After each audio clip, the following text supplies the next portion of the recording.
Hi guys, I'm Anita and I'm back with another video. Today it's time for another VEDA video. Today's video is going to be my first in my Stephen King batch review series. As I've said a couple of times in my videos, I wanted to do a batch review or a catch-up thing every time I've read 5 books by Stephen King and talk about them, my enjoyment of him, where they are on my rankings. So every time I'll update my top 5 list. If anyone is pushed off the top 5, then it will be bumped up, but we'll see about that. So the first 5 books I'm going to talk about today are Carrie, Salem's Lot, Rage, The Shining, and The Stand, because I'm reading all of Stephen King's books in publication order. Now I have read 4 books of Stephen King before I started this project, but they're not going to be in this video. I will put them in when I get to that book in the list as they go and give you my rating then. I think that's what I'm going to do. So first up, I'm going to give you a short summary of the 5 books and my thoughts on them, and afterwards I'll do my rankings of the 5 books. The first book that I read was obviously Carrie, because Carrie is Stephen King's debut novel. Carrie is a book that follows this young high school girl, Carrie, who is being brought up in a house with a very, very religious mother, with very religious beliefs, and quite fanatic at that. And she has very strict rules and views on women, their sexuality, and even when it comes to a girl's period, and how it's very disgusting, which is weird. So not only does she have to deal with a difficult time at home with her mother, she also has some problematic things happening at school where she's been bullied and picked on and all of that. And she has some sort of telekinesis sort of power, and one day everything just is a lot too much and her powers just become a lot more profound. And so it ends catastrophically at this school prom, and I'm not going to say much more about it. I think this is a really, really great start to Stephen King. I can tell his writing style is the same as I've noticed already before when I was reading his books. It's the same writing style. It's a very short book, so it's a good place to start because you don't have to go through like a chunky book to get through it, and it's a really decent story. It's told very well, and it's very depressing because of the things that she has to go through. But I enjoyed it. It was a good start to my Stephen King project, and I gave it 4 out of 5 stars. The next book I read was Salem's Lot, and Salem's Lot is just basically, it follows this man called Benjamin, or he's mostly referred to as Ben in the story. He moves back into the small town of Salems Lot, which is set in a really small town in Maine. Ben, he's an author and has been writing a couple of books, and wants to, when he comes back into the small town, he wants to write a book that surrounds this creepy mansion that has always been part of the small city. The minute he comes back into town, things starts to change and shift. As things go along, vampires are taking over this town step by step, slowly, and these vampires are really, really creepy. And if you like a vampire story, then I think you'll really enjoy this story. It was very creepy. It was a little, I would say that the ending was a little anticlimactic. It was quite abrupt, but otherwise I really enjoyed reading it. It was very creepy. I especially loved like the boy. When we saw things from his perspective, I was truly really scared. He was really amazing. I forgot his name right now, but I'll put it on the screen. But I ended up giving this book 4.5 out of 5 stars. It was really close to a 5-star read for me. The next one I actually read and finished was The Shining, but the third book that he published was his first Richard Bachman novel, which is Rage. So I'm going to talk about that today.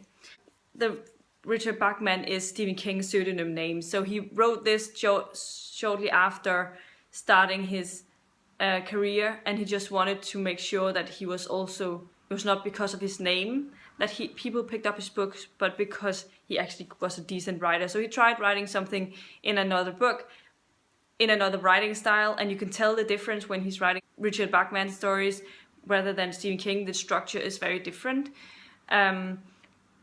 But you can still tell with the characterization skills and the storytelling skills, it's Stephen King writing, because he's such a great storyteller and such a great at characterization that there's not really anyone in the same league when it comes to that type of books. Rage follows this boy called Charlie. He's he's not very old. I think he's about 12, 13 or something in school, and he's had a bit of a rough time. He's not had a good upbringing with his parents, and his teachers are terrible, and they don't think that anything can come of him, and he's just having a really rough time. And after having been at the principal's office for sort of scolding, he just had enough, and he decides to shoot a teacher and take his classmates hostage, and actually starts talking to the classmates, telling them about his life, and gets to know the classmates in a different way. And it's very interesting in very many ways, but it was not my favorite Stephen King book by any means. I think this is my least favorite I've read by him so far. I just didn't connect with Charlie, the main character, even though it was pretty great characterization. It was not something I enjoyed too much. So I ended up giving this, I think, 3 stars, like straight up 3 stars. So it's not bad, it's just not my favorite. And compared to my other Stephen King books that I've read, this is how I rated it. Then I read The Shining. As I said, I read The Shining back in December after I finished Salem's Lot, basically. And this follows Torrance's family as they decide to overtake this big old hotel in the winter season, in the off season. And Jack Torrance takes this job because he's as the caretaker, because he's done something bad, and so he wants to try and figure out, just get away from things, get some time with his family, some quietness, in that way. But then there's Danny, their son. He has this thing called The Shining, which means that he can feel, see, and hear things that anyone else can't. And he can see visions of the future, things that was gonna happen, things that has happened, that sort of thing. And this hotel is obviously haunted, so it takes a toll on Danny, and he can't explain things, and this hotel gets under the skin of Jack Torrance, and it changes him, it changes everything. And this is the creepiest book I've read by Stephen King so far. This was so good. It was very, very creepy, and I listened to an audio of it, and the narration was good, really good, very highly recommendable. And I gave this 5 out of 5 stars for sure. There was not even an inch of doubt that it was gonna get the 5 stars for me. It was creepy, it was scary, and I really liked Danny, and Jack Torrance was scary. Let's just keep it at that. I think this is a very, very known Stephen King novel, so I don't think it needs to talk that much more about, and it's been turned into a movie. Actually, the majority of these books has been turned into movies, but yeah. 5 out of 5 stars for this one. And finally, I also finished The Stand, this ginormous book that is supposed to be Stephen King's masterwork. And I think had I read this rather than listened to it, it would have been much higher on my list. I don't know. But going into this, I didn't know anything about it. I don't know a lot about a lot of the Stephen King books, except very vaguely. I mean, I knew The Shining was a haunted hotel thing, because in Danish it's called The Evil Hotel. So it basically, I knew that was gonna be what it was about. So I never really know a lot about the books when I go into them, and I like that, so I'm a bit surprised about it. But The Stand, I didn't know much about it before going into it, except that I think I knew it was a dystopian. That's all I knew. And this is sort of Stephen King, it's Stephen King writing a dystopian. It follows it's set in the US, when after this really bad flu has killed off like 98% of the world population, like really aggressive flu that just kills off people.